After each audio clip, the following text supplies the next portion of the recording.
All right. I think we're recording here. Welcome back to, as we just said, number 10.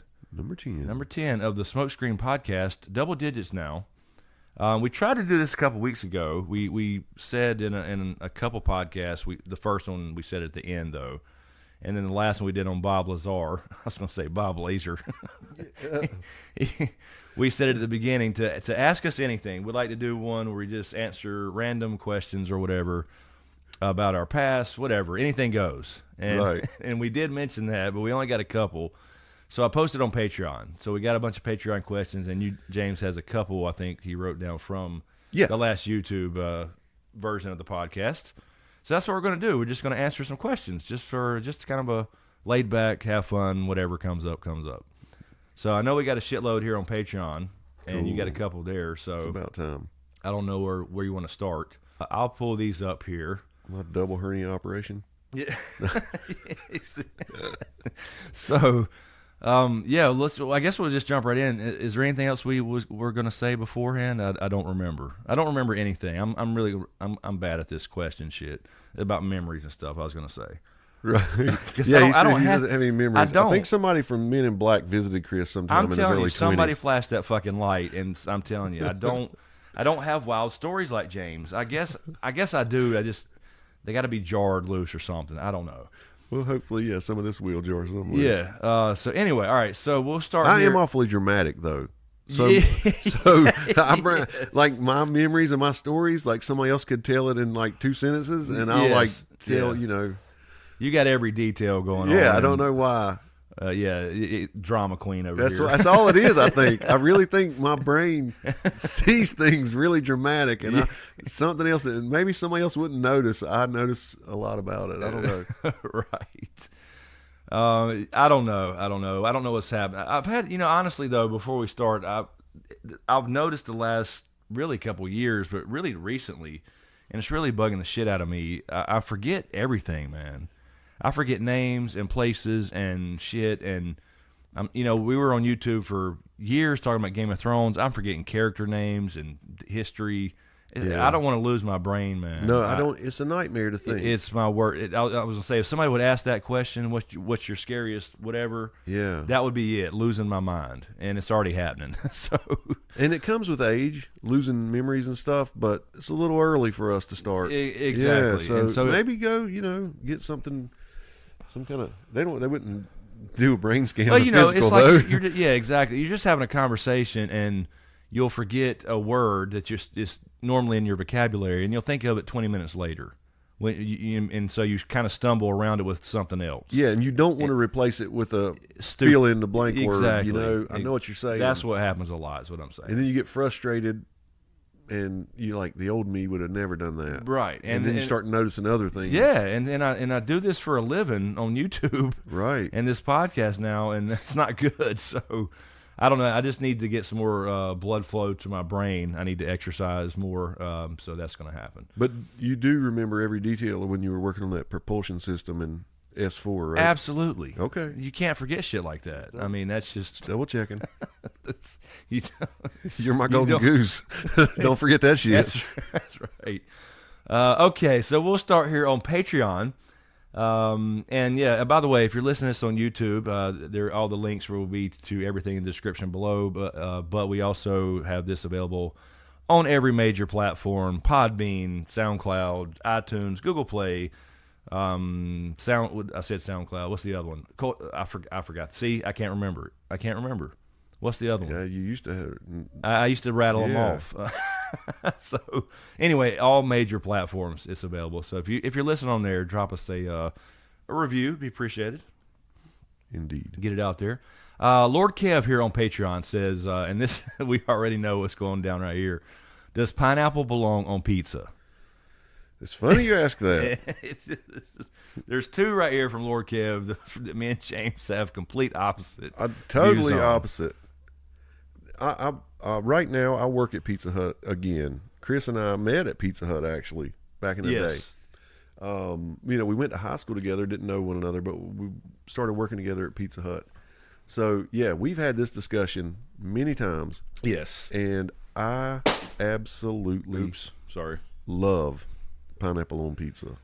I love it. I think, yes, it goes. There's something about the sweet and the savory mixture that I really like. And I think maybe that's something to do with, like you have to like that kind of combo, because I like the Krispy Kreme donut burgers. I like things like that. See, I don't even know about that. I like McGriddles from McDonald's in the morning. I love that pancake and the maple syrup bun. Yeah, I don't mind with that. sausage. I think that's probably fine. awesome. Yeah, I'm the exact opposite. I think it's horrible. I do not think fruit. See, I've never got, and it goes back to a lot of other foods like you're mentioning. I don't like salty and sweet combined. I've never liked. I mean, I used to eat like what's it called, the old snack. What's it called? Oh my God, he can't remember. I can't remember. I don't know the name of it. I have it in my head. The picture of the box, Cracker Jacks. See? Oh yeah, yeah. Stuff like that. Caramel popcorn. Love it. Hate it. But always have hated it? Always have. Okay, yeah. Salty and sweet stuff to me don't mix. So and then, Crunch and Munch, you were never a fan? No. Oh my God. God. I mean, it's just stuff like that where there's some kind of sweet something on salt. It just, for me, doesn't work. And it's the same kind of principle with fruit, with juices coming out on my bread. Right. And so I don't like the taste. I mean, I don't hate it. Like, it's not something I'll, barf at, but the idea of juicy fruit running down in my dough. I know what you mean. Know what I'm saying? I could see that. Yeah. So it's just, I don't like the taste. It's not the worst thing I've tasted, but it's just like it's like one of the 7 deadly sins for me. Well, almost like the next question we'll get into, eating steak. It's kind of weird. It's kind of weird for me, the pineapple thing. And I know it's very popular because hell, I deliver so many. Oh yeah, I mean it's got, it's a Hawaiian pizza. It's been around forever. But for me personally, I go all the way back to my single-digit age when my mom would make me like banana sandwiches with mayonnaise. Now I have had banana sandwiches, and she would also make like a couple times a year. She would get the canned pineapple rings and make pineapple and mayonnaise on a hamburger bun, because the round pineapple ring fit perfectly on the bun. Right. And Duke's mayonnaise. Yeah. See that in the store, she's like, hey, this is round. Let's try it. That's right. But no, it works for some reason for me. That Duke's mayonnaise, it has a good tart. It's a stronger mayonnaise. Yeah, that's right. In the South here, it's got to be Duke's. Got to be. It's not that fake ass dressing and all that bullshit. Crap. Miracle Whip is not mayonnaise. That's another pet peeve of mine when it comes to food. It is. You go to somebody's house. My cousin who used to live up the road, he just moved recently. Every time we'd go grill out up there, I have to take my own damn mayonnaise. That's such because they got shame. that fake ass mayonnaise in the mayonnaise in the drawer, and all that. And it's like no, that's salad dressing. That's not mayonnaise. That's completely different. That's not what I don't put that on a hamburger. Agreed. And I've been in the room where I've been outnumbered because I had some Yankee friends. And they're talking about Miracle Whip, and I'm like, are you kidding? I feel like I'm in the Twilight Zone. Yeah, exactly. That's like it's too sweet. That's like picante sauce made in New York City. That old commercial. Yeah, get a rope. Exactly. So yeah, that's the first one. We'll go. This is kind of the same thing. So we'll just go ahead and say this from Lord Kev as well on Patreon. How do you like your steak cooked? Right. God, I have argued with this Wright family about this for 15 years. Yeah, now. man. It's, to me, I do not like a bloody steak. I don't. See, that's what I mean. It's not blood, and I had to go and explain to James's daughter this for years. And there's plates of blood. I don't like pink mashed potatoes. I don't pink French fries. I don't like that. So when I was a kid, I never knew people ate meat that was red in color. My steaks were always gray, and and it's like my hamburgers were always gray. Right. I never knew at a fancy restaurant you could order your hamburger patty cooked, medium or anything like that. So I'm used to gray when it comes to beef, and so as I've gotten older now, and I've heard this argument a lot, I have started. So now I am a medium well, and I can eat medium, but I don't know. It has to be dark in the room. Well, I was going to say. Because we ate steak before this podcast, and I ordered mine medium rare as usual, and yours medium is what I picked on the thing because I knew you wanted it a little longer as usual. But yeah, we've had this argument not argument, but you know, not between just me and you, but when it's a common argument. When Brooklyn would come over and spend the night with Camden, and we would eat whatever. The occasions we ate steak, it was like they always, you know, when they're kids, they always want the I call them steak nuggets. You know? Cut it up. Yeah, cut it up. And I'm like, I always get medium rare. How do you want yours? Well done. I'm like, well done. That's like eating rocks from the driveway.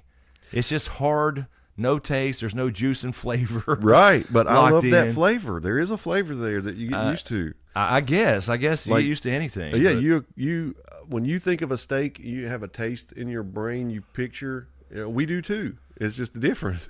And texture. Yeah. I don't mind it chewing more times. No, I don't. You know? Yeah, everybody has their own thing. I'm not saying anybody's wrong. No, it is considered wrong. I'm saying chefs and stuff will say that's true. You ruin a piece of meat if you cook it too much. Yeah, I'm just saying. I hear the blood argument, and it drives me insane when it's not blood. That's what drives me insane.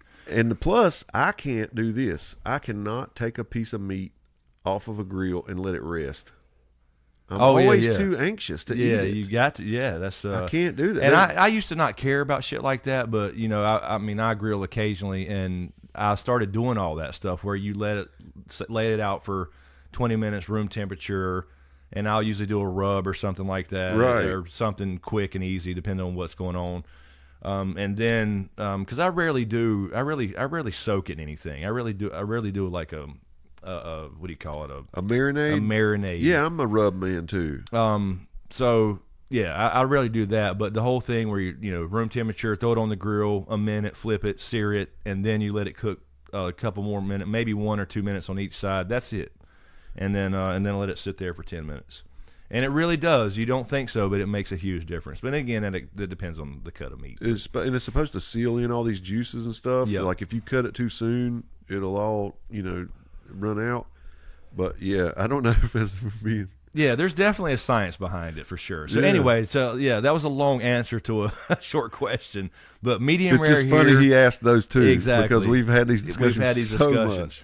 But yeah, now I will say I went one time to a steakhouse and I ordered one rare, and it was okay, but I just didn't like, and it may have been just that steakhouse or lack of seasoning or whatever.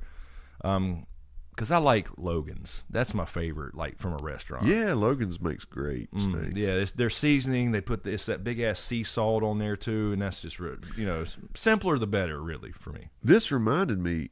In New Jersey, where I used to go make funnel cakes a long time ago, this fair had a little homemade roast beef pit where they would make these gigantic roast beef sandwiches, and they had like a rotisserie deal set up with these big pieces of beef roasting and rotating over these coals. But then they would put it on the meat slicer and slice it, and it would be red as hell, man. Right. So I would have to fool myself by putting like steak sauce or Worcestershire sauce on there. See, that's make it brown again, you know? Yes. Because my dough would end up being pink in the bun. That's another pet peeve. Is I used to yell at Camden so much when she was younger. She's now grown out of it or whatever, and is putting ketchup on steak. Oh my God, what are you doing? Yeah, why are you eating steak? It's an acquired taste. I swear it is. It's a trip. I grew up dipping it in ketchup, and then the grown-ups use day one. You know, like I mean, so I graduated day one. I totally get putting something on dry ass overcooked steak or a hamburger because there's no taste. Yeah. So I get dipping that in ketchup. Yeah. But that's the reason you're doing it, is because it has no flavor in the meat. You know what I'm saying? So anyway, but it's like putting, I don't know, whatever. It's one of them chewy leather ketchup balls. Exactly. Anyway, so yes, different. But other than that, though, as far as food, we'll eat pretty much anything. I mean, I'm not picky things, at all. Just eat different ways. Yeah, exactly. Exactly. I've never been picky about food. Okay, so we have a question here on Patreon from Heinous, and this is funny because you asked this earlier, but when you drove up, Area 51 in Groom Lake, what's the deal? When we just talked about Bob Lazar last week, exactly, and now we got this big thing going on. I think we spurred this. We might have, or Joe Rogan maybe. Yeah, he might have something to do maybe with it. Had something to do with it. But yeah, so there's this big thing. I don't know what the dates are. You said it earlier. I think it's September 20th, maybe. And it's actually an event on Facebook. I don't know how many people are marked as going, But let's all rush Groom Lake, Area 51, to find out what's going on. They can't kill us all. Right. And my response is, yes, they can. They damn sure can. They're so, capable. Yeah, they're capable. I don't think they will. I don't think there'll be any killings. But, yeah, if that seriously happens, it can go one of two ways. And you had the best idea, you said earlier. I'll let you tell it, but I was just saying, if they think they're going to go out there and get anywhere close to those places, they're crazy. I told Chris, I said, if our government has any sense of humor at all, Yes. they've got time. They could hire some Hollywood special effects guys and really set up something funny. Yes. And then film the people running from whatever they put in there. They need to do that. Let's put some alien, the classic alien like Sigourney Weaver. Yeah, that or yeah, exactly. That'd be funny. Putting actual xenomorphs out there. They could rig up some flying saucers and whatever. They could make it realistic as hell. But I told Chris, and see if we can get something going here. I want us to go take a road trip out there and document this. Shit, that's a fly trip right just there. Just kind of stay away from it. We wouldn't rush the gates or anything, but stay back and film the people doing it, and be like reporters. Yeah, that it would be fun to see. I'll be interested in seeing what actually happens, and I'm sure it's garnered enough attention for news media to go out there. But if they think, again, there's so much of a land grab because there are top secret things going on there around that area, they can't get close to that shit. And not to mention, you could simply die of radioactive poisoning in the next couple of years if you walk in the wrong location. And as paranoid as I am, I don't want to risk anything close to that. Yes. I'm scared of getting sunburnt too bad. Yeah, you walk out to a big flat area with a bunch of holes in the ground, you're probably going to die 2 years later. Yeah, a miserable death. Yeah, as a matter of fact, we talked about the guy in the whole Bob Lazar story that did that. In my mind. Happened to him. He literally just took one hiking trip. One hiking trip, made it all the way through, no security. He didn't run, or he dodged him, or whatever happened, and he died 2 years later because that's old bombing ranges and shit out there. So, but yeah, as far as actually Area 51, I've always said there's something going on out there. There's always military. It's obviously military installations. They finally acknowledged it. 10 years ago? Not even 10, 15 years ago? The hell was that? What in the hell? That was Ghost. That was a Netflix HBO thing. That was Netflix. It's not my phone, dude. That's creepy. That was loud. Did my phone do something? That's your computer screen's not on? This is the computer. Oh, that's right. He There's brought nothing it in there. I'm looking at his blank monitor. My phone. In the other room. I'll cut this out. My phone's in there, but that was too loud. Don't cut it out. That's scary. Yeah, We're what the talking hell about was Area that? 51. No shit. Netflix. Anyway, so yeah, as far as Groom Lake itself, I absolutely believe they've developed some high, at least at the very minimum, secretive aircraft, like the Blackbirds and all that kind of stuff's been out there. Stealth bombers and all that kind of stuff. And I do, like we mentioned last week, I don't know 100% if there's alien technology there or if Roswell was a hoax and all that other bullshit, but I definitely believe there is other life out there. Now, whether it's here or not, that's a whole nother podcast. Well, you said anyway, way before this Bob Lazar stuff, that there's been like a conspiracy theory that we're using alien tech every day now. Yeah, I was saying because if you look at, like, supposedly all this kind of happened with the Roswell thing in 47, and then you had the explosion of technology in the last 50 years or so with the invention of the transistor and all that kind of stuff. Everything that's making all this tech possible, it's such a hyper fast rate. It's really fast. People think that we have reverse engineered alien technology. Yeah. Excuse me. Once you look into a transistor and what it is as compared to a vacuum tube, it's the same thing. So we already had that. So it's kind of a leap in a way to go from, like, okay, we already had this big glass tube of gas, and then over here to this thing that's basically a little switch. I don't necessarily see that, but I mean, there's something to it maybe, and the timing's odd. Yeah, and it's really, really hyper fast. As soon as you get used to something, you're already behind the curve. Yes, it's coming out at that rate, and so that kind of freaks me out. Yeah, so there may be something to that. I don't know. Huh? Everything's touch Yeah, screen touch screen now bendable. Yeah. Bendable touch screens. That is so I mean, it's weird. literally like we were talking about before the Bob Lazar podcast, Star Trek coming true. Yeah. I mean, things on Star Trek, the iPad, little things like that. That was all like it was science fiction, 30 years ago, and now it's like you're not normal if you don't have something like that. You said iPad. That reminded me. Think about iPods. Yeah. I mean, dude, people spend a ton of money on iPods, and that was just a really flash in the pan. I mean, Oh yeah, that it didn't was last. one of the greatest inventions ever. Everybody was loving it, and now all of a sudden, you just use your phone. Yeah, there's no reason to. And for up until just a few years ago, I guess you can still buy them. I guess. Yeah, I've still They're got still a nice separate iPod iPods. Touch with the dual Yeah. cameras and everything, and it's just basically a phone. Yeah, It doesn't- that's all it is. it's not a And that's the phone. thing. We don't. The phones are not even the part anymore. People use. No. It's everything else. The apps and whatever. Music, and then texting is communication. Yep. Nobody calls anymore. Rarely, unless it's a. An asshole. Kidding. Unless it's a business thing or you're calling something, something official or Right. whatever. Nobody wants to call anymore. Anyway, now we're going And that could be another podcast because who's to say whether that's good or bad? Or, exactly. Because now we're going to start. If we go down that road, we'll get back into, analog versus digital and remembering old phone numbers. We've mentioned all that shit before, Yeah. so we don't want to rehash that. But I guess go ahead with one of your questions there, and then I'll grab another Patreon after whatever you have from YouTube. I got one from Steve French. It says, if you could see any band, dead or alive, who and where? And the follow-up is, what person would you love to meet, dead or alive? Oh, band, dead or alive? See a band. I don't know. I've never been a huge concert person. I've not been. I mean, I'm a music person, Right. but I've never been to concerts.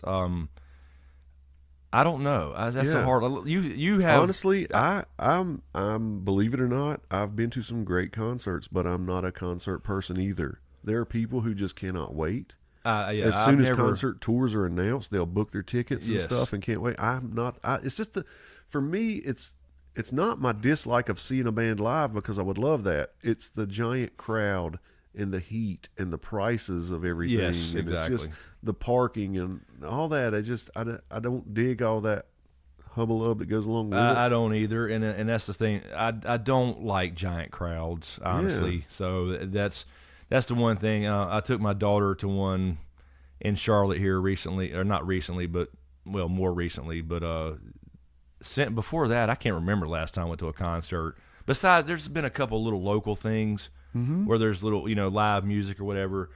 But I don't know. I mean, I don't know that I would go see anybody actually.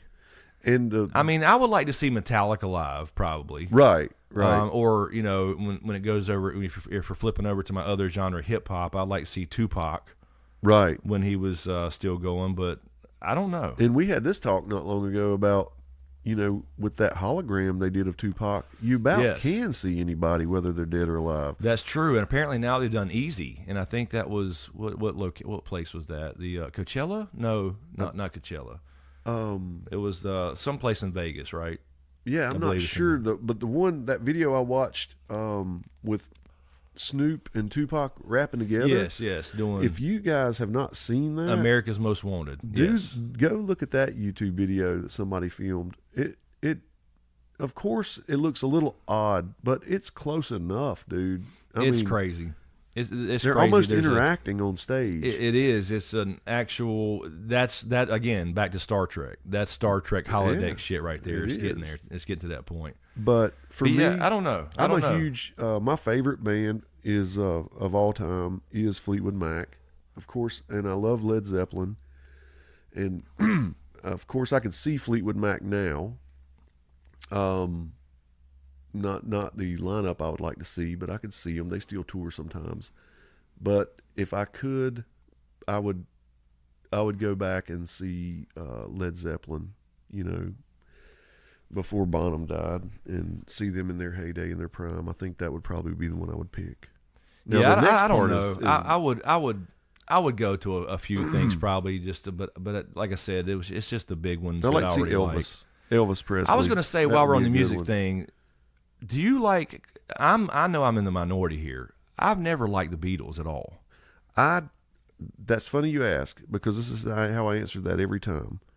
I do listen to quite a few, Beatles tunes here and there, but I think I'm weird in the fact that I like the Beatles music after they broke up. I like Paul McCartney. Yeah, I love Yes. all their solo stuff, or Paul McCartney and Wings stuff, and George Harrison's solo projects, and him with the Traveling Wilburys. I love it post Beatles for some reason. Love all of John Lennon's solo stuff. So I don't know. It's weird. And together, they made some awesome songs, but it's just a little different time for me. Yeah, I think so, and I know that's always it's because I think that's a common thing, Elvis or the Beatles. For me, neither. Right. Neither. My mom is a huge Elvis fan. They were in that time period. They Elvis fan, they grew up. She still goes occasionally to see these impersonators, at the beach where she lives. They're everywhere. They go to, and my aunt too, her sister. I've like a couple Elvis songs, but I mean, I'm not going out and buying records, or I don't have a collection or whatever from either one of them. But I've always meant to say that when we brought up music. I've never liked the Beatles. I mean, some of their songs are okay. I'm not, but I've never bought a Beatles album or anything like that. I dig them, I do, but I like them individually. And don't get me wrong, I appreciate all music, I really do, but you're just not a fan. I used to be known for being a huge Elvis fan, like ridiculous. I had a TCB tag on the front of my van. I had posters in my room. I had a gold Elvis bust that was about 2 feet tall, and I painted it gold, by the way. It was just white plaster when I got it, right. But I painted it gold. And I don't know. I had teddy bears and a doll. It was just I loved it. I love. I think I'm weird too that I like the Vegas days Elvis better. I can definitely see the appeal for sure. But that just brought me to my answer for the concert that I would choose. I would go see Michael Jackson in his prime. Wow, that would be amazing. I love MJ. I loved old school MJ. I'm telling you right now, to me, he's still the best damn dancer I've ever seen. Dude, that would be. I would pick Michael Jackson. Yeah, I would definitely see that too. The king of pop, absolutely. That would be. I don't know why I didn't think about that earlier. I was thinking more modern or contemporary stuff, but yeah, that would be the one I pick before anybody. I would have a sleepover with him too. I don't give a fuck. Yeah, in the same bed. I don't know about all that, unless there's a ghost in the house. Right. But how about the follow-up part? Now, this is where you really got to think. Oh, okay. What that's person right. would you love to meet? Yeah, God, there's so well. Okay, I mean, from these are like, you got to break this up into eras or something. I was just thinking the same thing. This is hard. Modern era that had a big influence on me. It's Michael Jordan. Right. I mean, it's not just about sports. It's just about what. Yeah, and we're not talking about paying $100 to get an autograph. No. This is let's meet, even a dinner or something where you actually hang out with this person. Hang out with the person. Yeah. But from a modern, I guess role model type perspective, growing up, Michael Jordan for me in that regard. I mean, I'm sure there's, as you tell yours, I'm sure I'll think of other people as far as more, that changed the world in ways or something. I'm sure. But right. Yeah, I mean, it went beyond basketball for me with him, but that's what drove me as a kid. I mean, it's just my experience. If I'd been born a decade earlier, he probably might not even been in the picture. Who knows? I know what you mean. It's all kind of generational with people. So let's do it that way then. Okay, I'll pick a sports one. Probably would be Nolan Ryan. I'd probably like to hang out with Nolan. What about any kind of like founding fathers or any political Well, that's what I was going to say. I was going to say when it comes to as far as, because you kind of got to break them up. I mean, it's hard to narrow down just to one person because, a lot of people would say, Jesus Christ, if you're religious or whatever. I would say probably Lincoln. I said founding fathers, and then I said political, and then immediately my mind went to Lincoln. For some reason. That's a trip. I think so. That's I think that's a big figure in American history. I would love to meet some old school, and most people wouldn't know this unless you're into Japanese culture. Some old school Japanese guys from back in the day. since I was into that world for a long time in martial arts and the whole history of it, the founders of these things. So some people like that too. I know a lot of people say the Dalai Lama, people like that. But yeah, I don't know. It's hard. That's a hard one. There's so many. I would love to have hung out with Hugh Hefner during his heyday. Yeah. That would have been cool. I used to be really big into Hugh Hefner. I used to tell people if I could hang out with anybody or live anybody's life, it would have been Elvis or Hugh Hefner. Yeah, yes. And when you're younger, there's fringe benefits I know that come along with that. Yes, but no, absolutely. seriously, the way their houses, the mansions, and they had these unbelievable places that people like to hang out, and Hugh Hefner's place was the hangout place. Yes, with the pools, the famous grotto and the damn video games, and he had like one of the biggest private movie collections and with a theater, and I don't know, I think it's really cool. And he was always in his damn pajamas. Always. How cool of a life would that be, man? Slippers, pajamas with a cigar. Yeah, dude. I don't know. Hugh Hefner would probably be on my list. Yeah, that's a good one. That's a good one. I don't know. I think there's so many people. There's so many people that it changed the world in some way, shape, or form. Or they don't even have to. It doesn't have to be that though. Be like an Einstein or somebody like that. Exactly what I was going to say. You read my mind. I was going to say somebody like Einstein, just to sit down. That'd be one of my top 5. I'm Tesla. Sure. He would be amazing. To sit down and talk to those guys and find out just how they think. Because that's always intrigued me. Agreed. Because could you have a normal conversation with somebody that smart? Yeah, I think so. I think so with him. By everything I've read and the little bit of video footage I've seen, and I think he was a pretty normal guy. He was just one of those guys like me who apparently didn't remember the small things like phone numbers and shit. But he didn't have, because he was like, if there's no need to take up space in my brain with shit like that when I can look it up. When you got Google, why know everything? That's kind of, I guess. Yeah.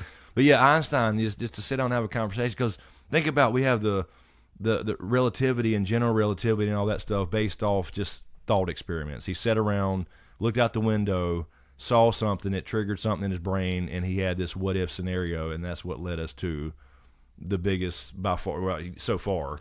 And that was theory in history. That was one of the cool documentaries we watched together, was that race to film the eclipse, to take pictures of the eclipse, to prove the event light theory. Prove or disprove. They were different teams, and they were trying hard in the middle of war. Yeah. And they would go in the jungle and cut out all these trees and stuff and try to set up shop there, and only to miss the photo opportunity for some reason, or to come out bad or something. God, that was so crazy. But yeah, that he was very influential. Babe Ruth would be a good one, somebody like that. I don't know. It's tough, man. I mean, I'm sure there are people who would say you're crazy, go back farther than that. But I don't know.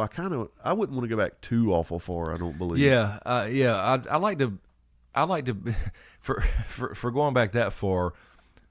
It's like the first guy who ever, I don't know what exactly I'm looking for, but like the first guy to ever do something modern, like the first man to use a tool or something. Oh, you know what I'm saying? Yeah. Something like that. If you went back that far, like something that changed society. Yeah. If there was a wheel you could spin or something, and you'd come back, and I'd be like, "Who'd you get to meet?" I got to meet the guy who invented the ratchet and socket. Exactly. It's like, what the fuck? Exactly. He was cool though. He was really cool. But those little things are interesting though, because it changed everything, in some way, shape, or form. So I don't know, but I guess naturally you'd gravitate to bigger personalities and more famous ones. But there's a lot of people out there that are unknown, like this guy. You're right, dude. That changed the world. Yeah. That'd be interesting. I love that movie they made about the guy who invented the intermittent windshield wiper. Did you see that? No. And Ford stole his patents, stole his idea. No, That's a good movie. You ought to watch that sometime. Yeah, that guy fought Ford for years. People's stories are just intriguing in general. That's why stories are such a pop. Everything's a story. That's why pop culture is so huge. Everything's a story. And everybody has a story. Everybody has a story. Some people sell themselves short, don't they? Exactly. It doesn't matter if you're known or not. Everybody has a story, and it's unique and interesting. I would love, speaking of just people in general, so I couldn't put a name on them, but I've seriously thought about interviewing World War II vets. Right. People like that. That would be awesome. Having And that they're insight. running out, man. Exactly. That's a whole different insight that we can't even fathom. Yeah. It's crazy. And see, and in that vet's mind, you're asking him questions and you're thinking these big stories in his life would be from the war, and he might say, "This one time I got kicked by a mule and woke up and thought Nixon was president." You know what I mean? It's right. like you don't know. Everybody's got these stories that just need to get out. Exactly. And that just made me think of when I went to Cherokee last year, because I've been trying to go there once a year. We're going to go, by the way. Yeah, we're going to go. We're going to go play some cards. But I go over there Counting and go cards, fishing. definitely counting cards. $100. I need to go to Kmart. But yeah, I met a guy named General. His name is General, and he is supposedly, I believe, the claim is he's the last Cherokee native silversmith. Oh, I remember you telling me this. I got to meet him and look through his shop and all that stuff, and I thought, damn, that would be cool to sit down and interview this guy. Just talk to him about his history, his past, how his parents were, why he was named. His full name is General Grant. So he was named after Ulysses S. Grant. Yeah, what a name. And I know the general backstory of what Grant did for the Indians and all that stuff, or Native Americans, whatever we're supposed to call people now. But that would be an interesting conversation because he's a guy who still holds the Native belief system and all that kind of stuff. Very down to earth, cool guy, and he's got a really interesting story. Like his wife is German, and it was interesting how they met. He told us a couple little things, but I would love to sit down and just talk to that guy. So it doesn't have to be a famous. No, it doesn't. This is a guy named General Grant. He's in Cherokee, North Carolina, and he has a little silver shop right beside his house, and it's not on a main road or anything. I think he has some stuff in a little shop downtown Cherokee where the little shops are and stuff.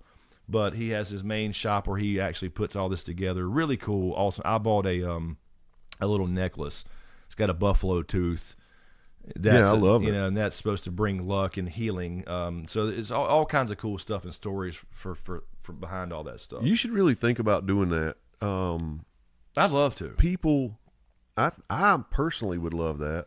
To like anybody from any walk of life, just hit them. Get you a little stack of questions to get them warmed up, and then something will come out. Yes, out of everybody. exactly. I guarantee it. Absolutely. That'll be fun. Let's move on to another one here. I have Proto Peach here on Patreon. Thank you, Peach. Her question is, what's the farthest you guys have traveled from home? Have you ever lived somewhere other than North Carolina? What is your dream destination to visit?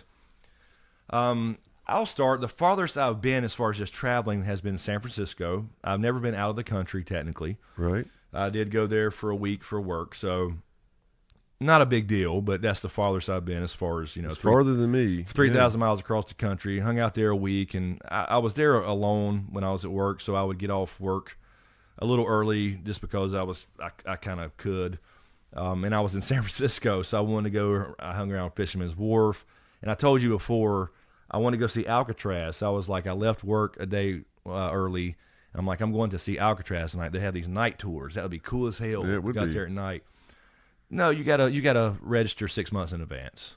There's a wait. That's nuts. And I could never go out. I could see Alcatraz from the shore, which is cool. It was very cool, but I couldn't go. Damn it! So just seeing the Golden Gate Bridge would probably be impressive. I did drive across that 2 or 3 times, and the reason I didn't do more because it's $5 a piece. The toll. Wow. It's $5 to drive across the damn bridge. Wow, they've racked up over the years. I'm telling you, the $5 a pop. Yeah, it was, and there's so much traffic, it's insane. So that's the farthest I've been. I have lived in South Carolina. I lived at the beach for a while, had a little business down there for a couple of years. And obviously when I was in college, I lived out east when I went to East Carolina. But other than that, I've pretty much stayed around here. I have not lived anywhere like too far away. Right. And for me, I have been like the farthest I've been is Key West maybe. And north I've been across the border into Maine just to say because I did actually live in Massachusetts for about 6 months. Right, you were doing the contracting then. Yeah. That's we started poker. So I hit all those New England states while I was there. So that's north. That's about as far. West was when I went to con last year in Dallas. That's as far west as I've been. Right. And then I've been to Chicago and lived there for just a little while, Great Lakes, when I was in the Navy. So, yeah, that I've just covered, most of the states, most all of the states in the East. I think I figured up one time I've been to like 18 states or 20, something like that. Yeah, probably same for me, and on the East Coast up to Ohio, all the way to Florida, and probably Kentucky, maybe farther as far as driving. Yeah. Other than that, I did technically go to Baltimore on the way to Vegas, but it was a flight. Just in and out. So. I briefly lived in Knoxville. I don't know if you remember that, but I did. I tried to sell mobile homes. Oh, that's time. right. Yeah. And I lived in Knoxville, Tennessee for a little while. But I'm a homer. I love it here. I do too. I have a hard time when I go stay somewhere else for a long period. I get people, leaving for jobs and stuff like that, and I probably would have had that opportunity at Microsoft, but I would never move to Seattle. There's no way in hell.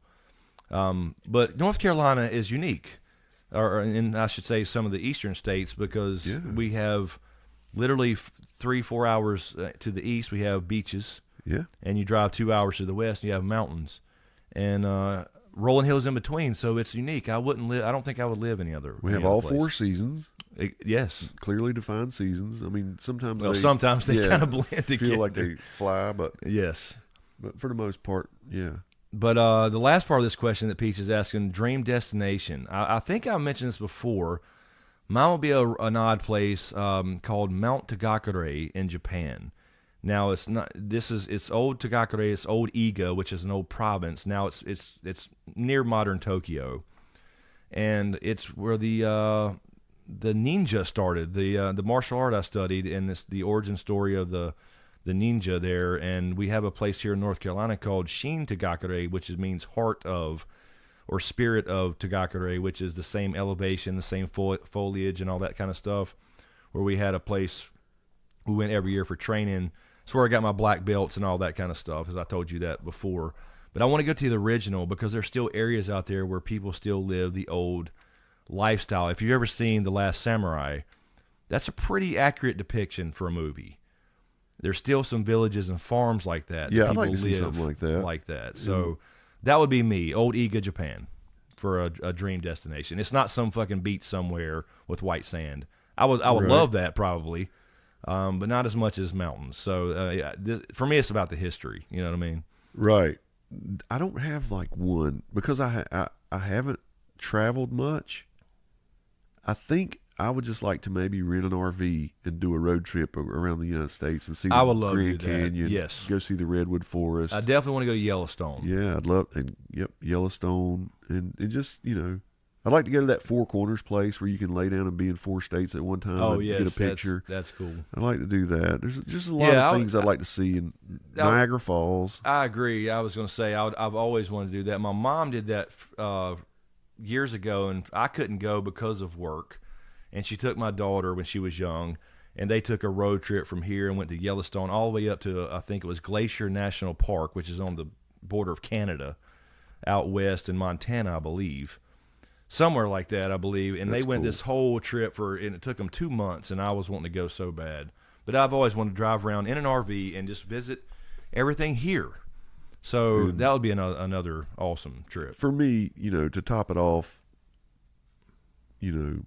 have a lady that I loved on that trip with me to make all those memories, and then have those in my mental Rolodex, on my deathbed. That's kind of the way I look at it. I would just love to make memories, and that would be fun. That would be the best trip I can imagine. So, yeah, that'd be cool. Do you have another? Outside of the States, I would just, I think I'm just drawn to somewhere like Ireland or something like that. Yeah. I would definitely love to go to Ireland and, the motherland. Yeah. I guess you could say. There's definitely some places there I'd visit. That's just the whole Japanese culture thing's always been a cool thing for me. And by, emailing and stuff with people that I've met through YouTube and stuff, the weather, everything about it just seems cool. So, yeah, somewhere like Ireland or Scotland or something like that. I think I would enjoy. Let's see here. Did you have another one? No, that was it. Yep. Okay. I'm trying to. Heinous here has a shit ton of questions. I'm trying to just pick a couple here because we're already at like 50 minutes, I think. Well, this one says ghost story, but James has a good ghost story. He's told this before. I don't know if you told it on your channel. Mm-hmm. I don't have any ghost stories. I've told it on here. On I think we together. We've done that. I think we did. Oh, I think it was the old Side Effect podcast. We did ghost stories. Maybe. I believe. Yeah. Okay. But yeah, James has a ghost story. That would take a minute. It would. Maybe we could do a ghost. Yeah, we can do. Yeah, we can do another one of these. I'll do that. We have all these questions here too. We'll definitely use some more. Let me go down here to Anonymous is asking here on Patreon. Do you watch your own videos back after uploading your Q&As? I used to, not necessarily the Q&As, but I would watch everything back just to self-feedback. Yeah. It was always very odd, and still is. But I don't really anymore. I mean, I check everything while I'm editing, if we're talking about an edited video. And obviously I've seen it by the time it's actually published. I've seen it 5 or 6 times. You know what I mean? So yeah. I don't watch them back on YouTube. I do a lot. I definitely, all these podcasts I listen to, which we're not watching ourselves yet, but I listen to these all the time, every time. And I do look back at videos that I've uploaded, especially like my baseball card opening videos and stuff, and my Muhammad Ali video. I'll every probably 3 months I'll go through and watch them again, and sometimes I cringe, but I enjoy it. No, they're good, and I think I think you need to do this stuff again. I think we've talked about this before. Yeah, and people mention it because James has the most incredible, not only his sports stuff from baseball cards and stats, which is just unbelievable knowledge, but he's got the most amazing fucking stories of anybody I've ever met in my life. Again, I don't have a memory or something. I don't know what's going on. But I've done a lot of, and anybody that has followed us can see obviously, but put my life on hold for a little while. I don't know exactly what it is. It's kind of a reset. I'm hitting a reset button in my life, I think, because I'm back on my feet now. So I'm proud of that. Right. But I'm as lonely as I've ever been. And I don't like feeling like I've lost my dream, my ability to dream. Yes. I'm starting to feel like I'm in a rut so bad that I'm asking myself, is this it? And used to, a few years ago, I was still a dreamer, still thought I could be anything when I grew up. Yeah. And for some reason, I am at a all-time low, self-esteem wise, and I don't know what it is. So I didn't mean to branch off into that, but when you said I need to do that again, lately I've been thinking about that a lot. It's like, I really need to get some things out of me and start trying to be creative again. Yeah, it's like we were saying before. I mean, and don't ever let go of that. And anybody that's listening, so don't ever let go of that dreaming thing. That's the problem in this modern society, is because Anonymous is also asking here, what's the most positive and hopeful thing you've seen going on in the world these days? That's a negative thing. It's almost an opposite of your question, Anonymous, but people don't dream anymore. There's if you look at the things when we were kids, and it's not about just the good old days or whatever. It's not. I'm not trying to be cliche about in our generation we used to do this and this, but when we were kids, the shuttle launches were a big deal. I watched a movie called Space Camp every single day until the tape broke. Right. I wanted to be in space and be an astronaut and things like that when I was young, before I got basketball dreams and all this kind of shit. But that's what kept you motivated, and I'm still like that to this day. I've been in the same kind of place you're saying emotionally, James, but what I do, and it seems to help, doesn't necessarily fix everything, I just go to my creative space, I think, is the difference, and it seems to help me through those times. Right. So don't let go of that a dreaming thing. I'm too old. That's just a number. It's all a choice, and I'm not the one to give the best advice on good choices. But I'm just saying that mentality, I think it gets you through if you focus on whether it's YouTube or something that you really like to do. That helps you pull through those times. For me, you know what it's like? Like, say there's a big lottery coming up, and you buy a ticket. And for that day or two that you have this ticket in your pocket, yes, occasionally there's a little bit dream of of what yes. you're going to do if you hit this, and who you're going to help, and what kind of mansion you're going to build, and what kind of car you're going to buy, and it feels really good. It's a good feeling to have hope and dreams like that, right? I've always had that feeling about my life, like, I'm holding a winning lottery ticket. The numbers just haven't been drawn yet. Lately, I'm starting to feel like, nah, bud, your numbers are never going to come up. You're going to have to just face the facts. I'm not afraid of hard work. I am my worst enemy. Sometimes I get in my head and doubt creeps in. And I am weird in the fact, I think I'm weird. I don't think I'm unique, but a little weird, that I need attaboys. I need pats on the back. I need to know that what I'm doing is making somebody happy, somebody appreciates me and what I do. And if those dry up, I feel like I'm doing something wrong. I feel like I'm not worthy. And I don't know why I need that input to make my life, to live my life a certain way, a different way. Right. Because I'm a fun-loving guy. I have a reputation as being always that's positive. the thing. Exactly. I was going to say, that's the thing. I think that's, I don't know. It's odd. I'm kind of the opposite. I've always been really confident in whatever, but I get what you're saying. It's like, it's almost like, you don't realize you need that kind of thing till it's gone or something, but then it almost, in your case, I think you're saying it debilitates you. It does. To where it handicaps me bad. Yeah.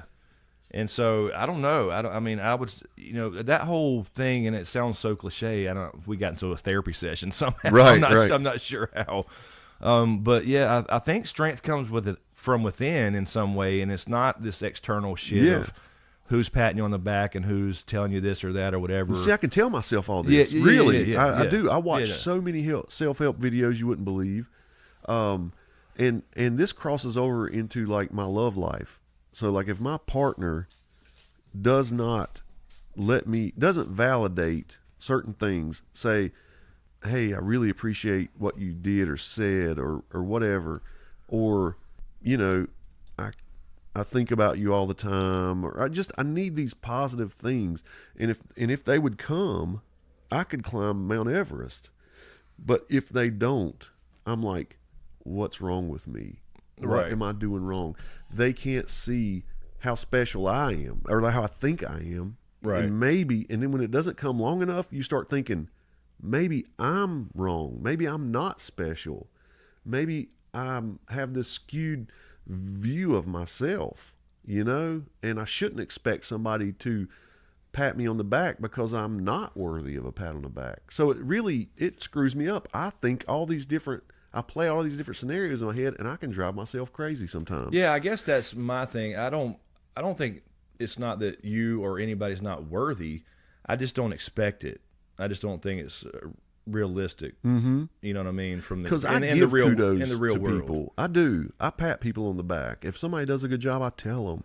If a lover says something that I really appreciate that might be simple, I let them know, hey, man, that sentence that you texted me meant the world to me. Right. I do that.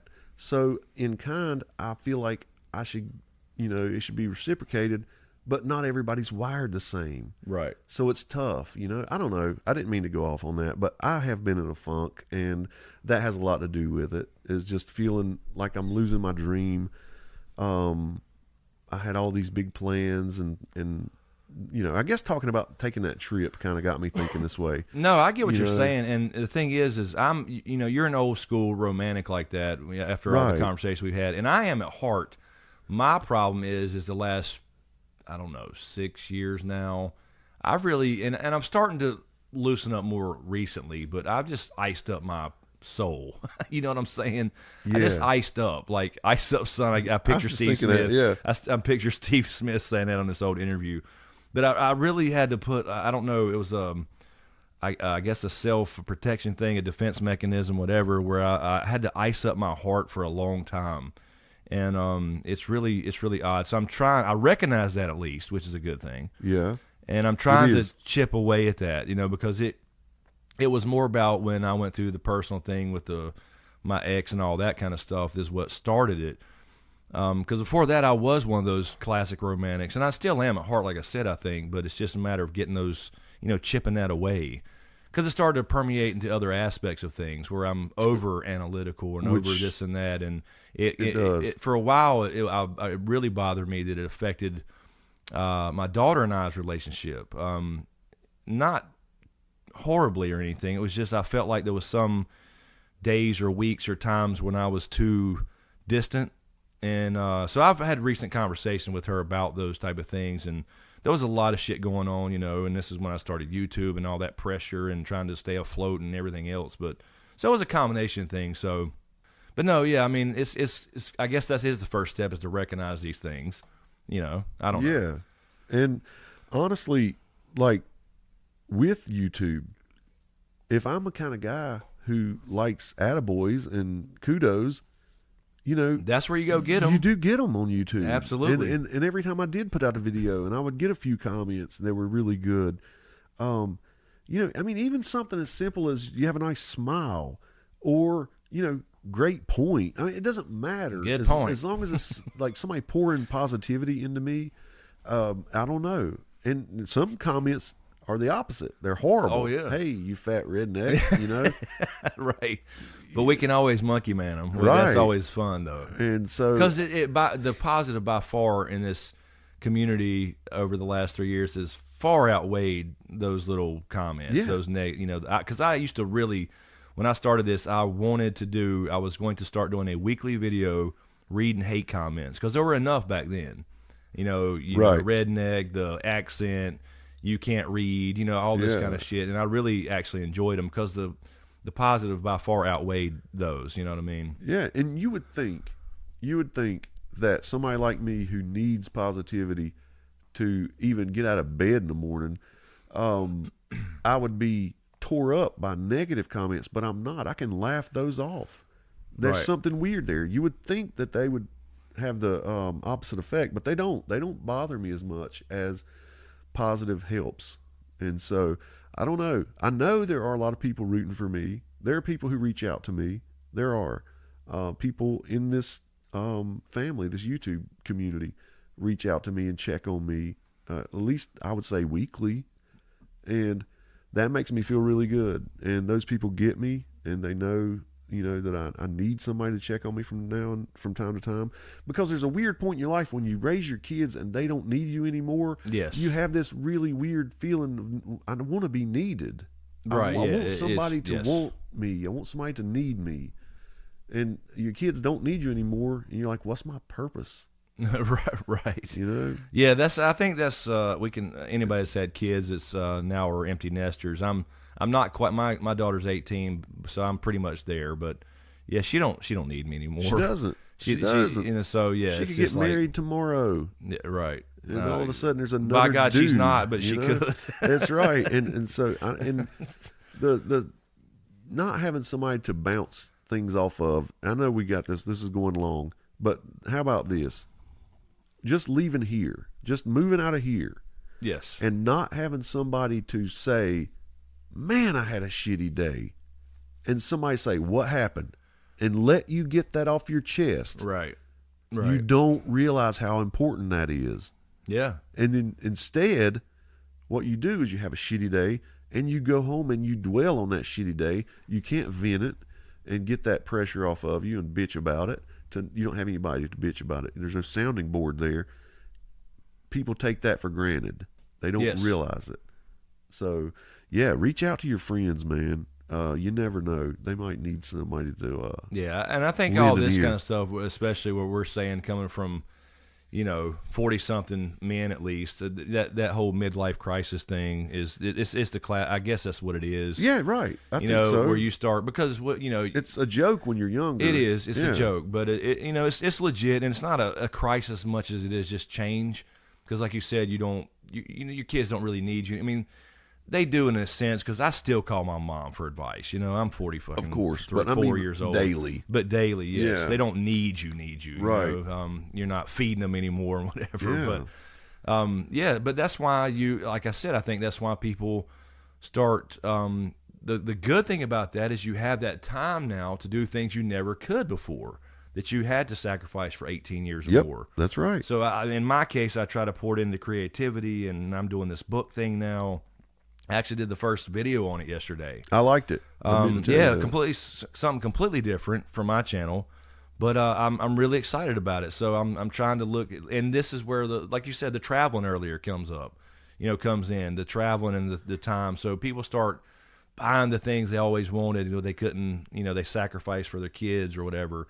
So it's not so much a crisis as it is just like a stage 2 or stage 3 or whatever you want to call it. It's a good way to look at it. You know what I mean? It really is. Next chapter. Yep. Exactly. And what are you going to do with it? Exactly. Are you going to sit around and mope?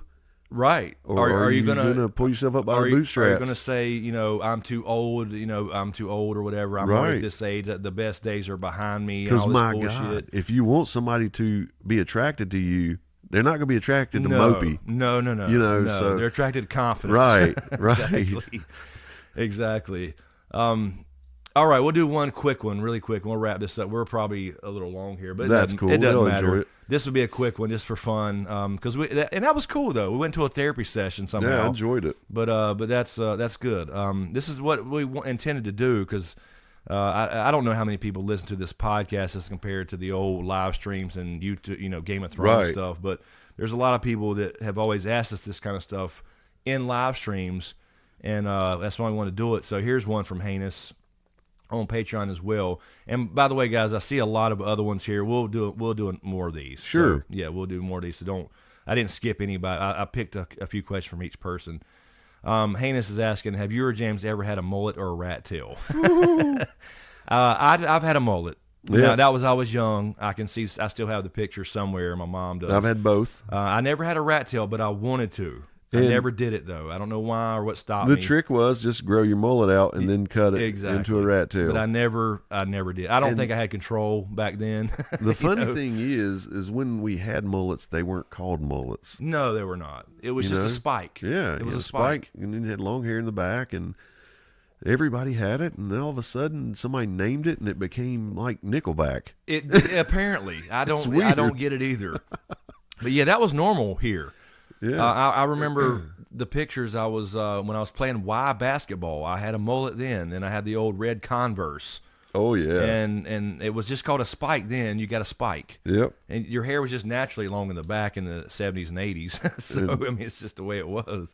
But yeah, the rat tail started happening. I thought it was the coolest shit ever. Yeah, man. And then they used it in Star Wars for Padawans, and I never grew. I think I started one. Like an actual little piece. Yep. Because I'd already had, because at that time I was already buzz cutting my hair. Yeah.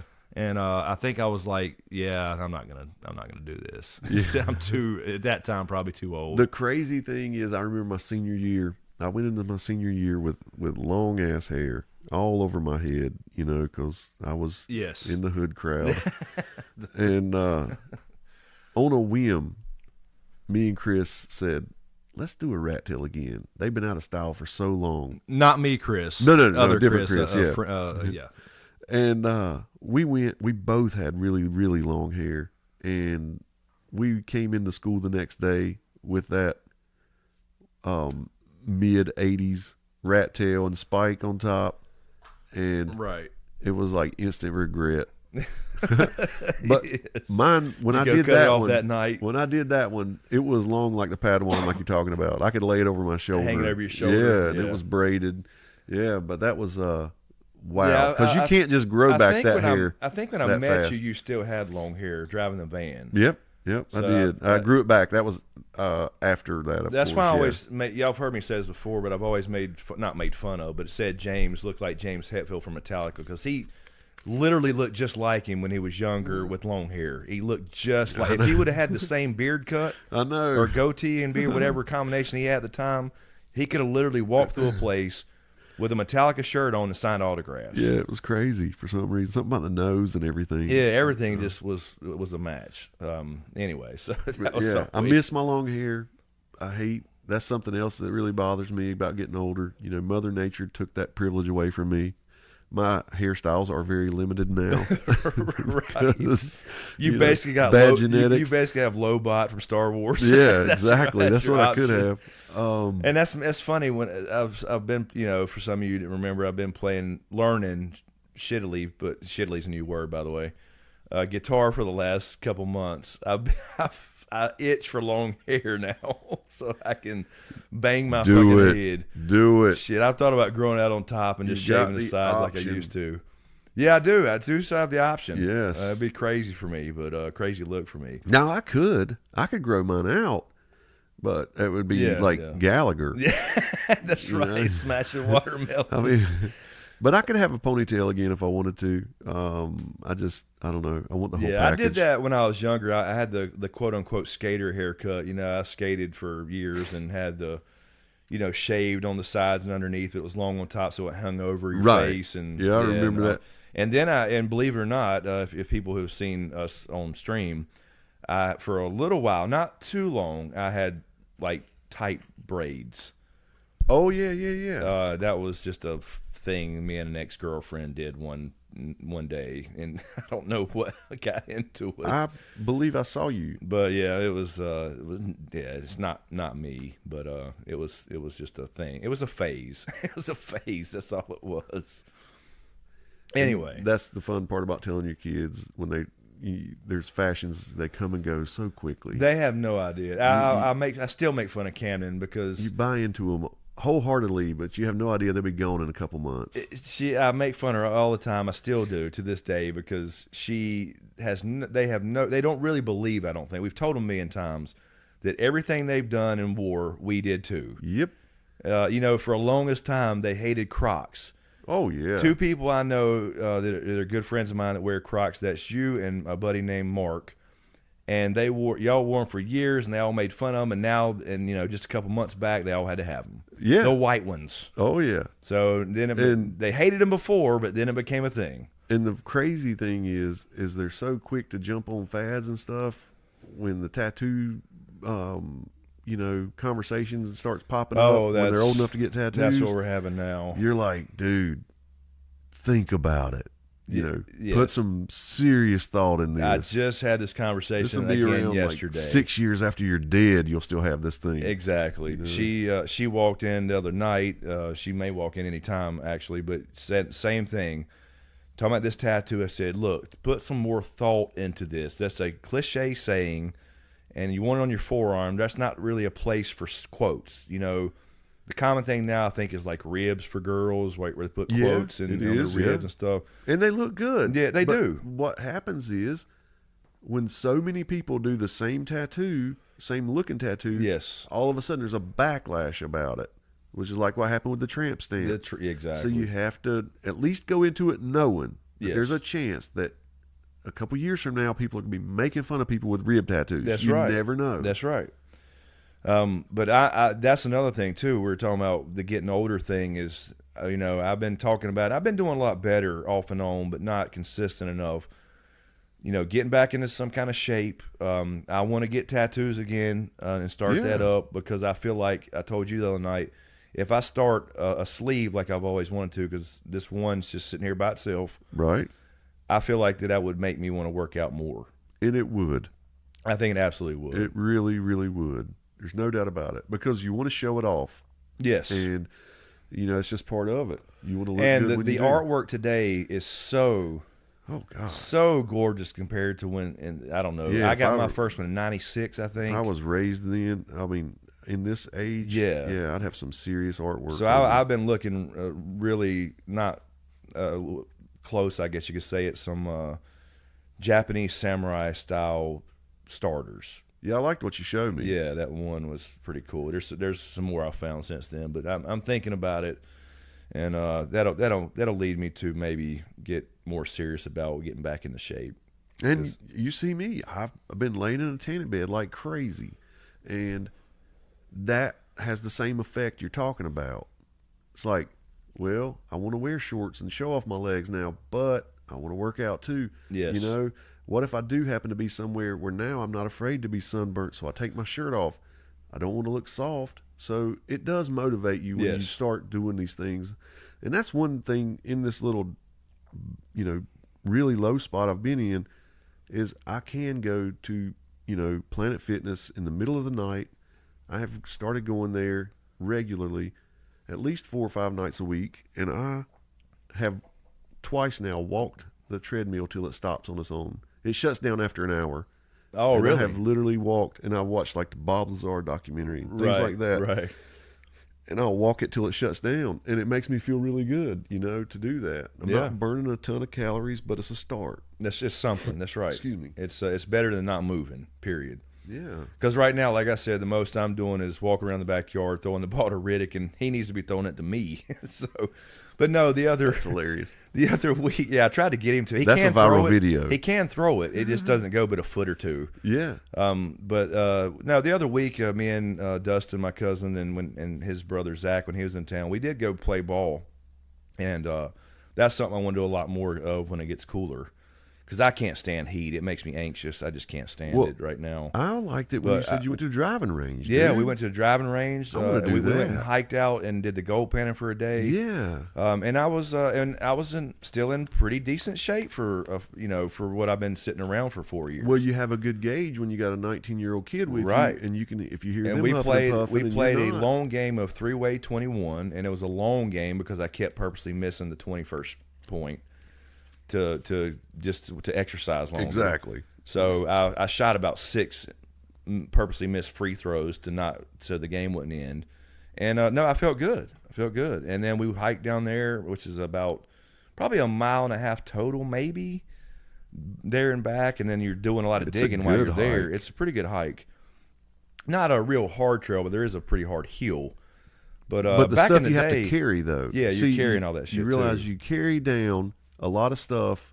Yes. When you go pan with Chris, and then the thing is, hopefully, you're carrying more back. Yes. You know. Yes. Hopefully. And it's uphill back. Yeah. Right. You know, that's a long trek. But that was a good little trek, and I was huffing and puffing a little bit, but it was I felt good about it. And anyway, I got to get motivated and keep I'll get in these little spells where 2 or 3 days I'll do great, drink a lot of water, eat salads and better food, and or go to the store and have shit here, but then that runs out. And I'm back to the trash for a week or something. Have you noticed in your particular situation that maybe you have too many things going on? Yeah, I do. Absolutely, my head spins. You've almost,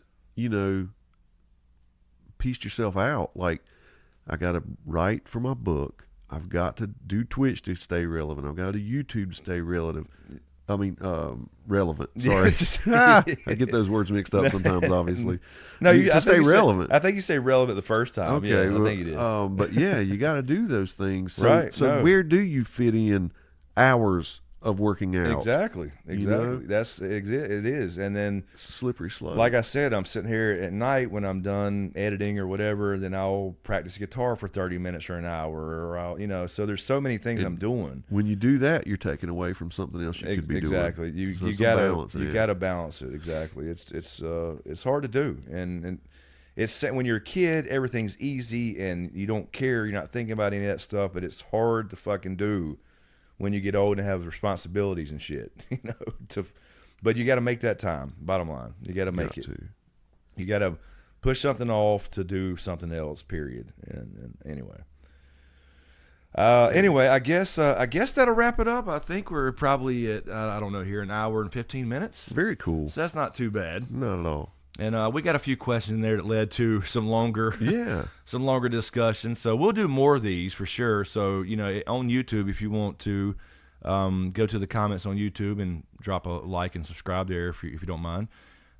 Leave us more questions there. We'll do that, and we'll pull more from Patreon as well. And since we know we're going to be doing more of these, in any of the comment sections of podcasts in the future, just drop something and say, this is for the Ask Us Anything or something like that. Yeah, you can do hashtag, AMA or Q&A or whatever, something that stands out. And then we'll know we'll pile them up for a future episode of this. Yeah, this is fun, and we'll do some. We'll always pull some from Patreon as well, and they're guaranteed, of course. So this was fun. This was cool. We didn't know.